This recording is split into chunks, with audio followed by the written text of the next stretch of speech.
استغفار تم کر لو، نقد انعام سارے گناہ بھی اللہ معاف کر دیں گے، موسلادھار بارشیں بھی برسائیں گے، تمہارے پاس مال نہیں ہے تو مال بھی وافر دے دیں گے، اولاد کی نعمت نہیں ہے تو اولاد بھی دے دیں گے، تم سارے پھل تو کبھی کھائے نہیں تم نے زندگی میں کہ سارے پھل ہی گھر میں لے آئے پوری منڈی اٹھا کے، تم استغفار کرو اللہ تمہیں باغات کا ہی مالک بنا دے گا، تمہارے لیے نہریں جاری کر دے گا۔ بلکہ دوسری جگہ اللہ رب العزت فرماتے ہیں جس نے زندگی بھر سکون لینا ہے وہ کیا کرے؟ وَأَنِ اسْتَغْفِرُوا رَبَّكُمْ ثُمَّ تُوبُوا إِلَيْهِ يُمَتِّعْكُمْ مَتَاعًا حَسَنًا إِلَىٰ أَجَلٍ مُّسَمًّى۔ استغفار کر لو، جب تک زندہ رہو گے اللہ تمہیں چین نصیب فرما دے گا۔ تم جسمانی کمزوری، مالی کمزوری، خاندانی کمزوری، ملی کمزوری کی شکایت کرتے ہو، ساری کمزوریوں کو قوتوں میں بدلنا چاہتے ہو تو اس کا علاج کیا ہے؟ وَيَا قَوْمِ اسْتَغْفِرُوا رَبَّكُمْ ثُمَّ تُوبُوا إِلَيْهِ يُرْسِلِ السَّمَاءَ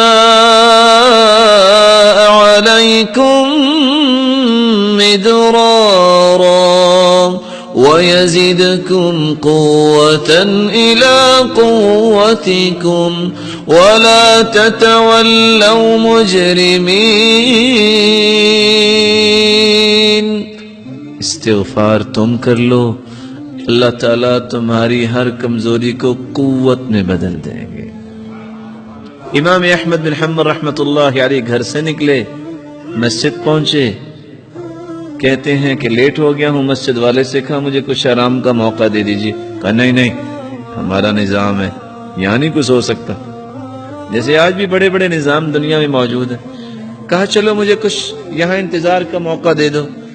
ابھی یہ بات ہو رہی تھی تو ایک نان بھائی گزرا جس کا کام تھا نان بنانا، اس نے کہا اس کو میرا مہمان بننے دو، آپ کیوں اس کو کچھ کہہ رہے ہو؟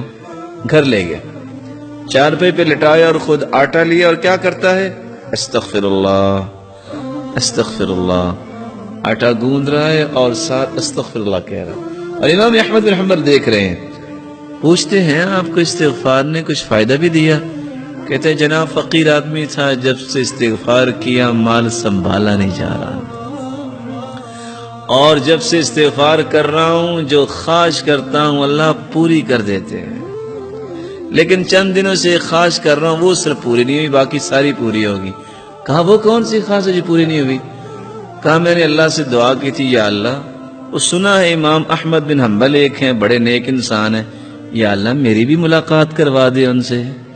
کہا وہ تو میں ہی ہوں، وَقَدْ جُرِرْتُ إِلَيْكَ جَرًّا، آج میں گھر سے نکلا جیسے فرشتہ شاید تیرے ساتھ ملاقات ہی کروانے کے لیے مجھے لے کے آیا ہے۔ مَنْ لَزِمَ الْإِسْتِغْفَارَ جَعَلَ اللَّهُ لَهُ مِنْ كُلِّ هَمٍّ فَرَجًا وَمِنْ كُلِّ ضِيقٍ مَخْرَجًا وَرَزَقَهُ مِنْ حَيْثُ لَا يَحْتَسِبُ۔ جو کثرت سے استغفار کرتا ہے اللہ تعالیٰ اس کی تنگی کو آسانی بنا دیتے ہیں، اللہ تعالیٰ اس کی مصیبت کو خوشی بنا دیتے ہیں، اور وہاں سے رزق عطا کرتے ہیں جہاں سے اس کو کبھی گمان نہیں ہوا۔ اللہ کا ذکر یہ پانچواں اصول ہے کامیاب زندگی گزارنے کے لیے۔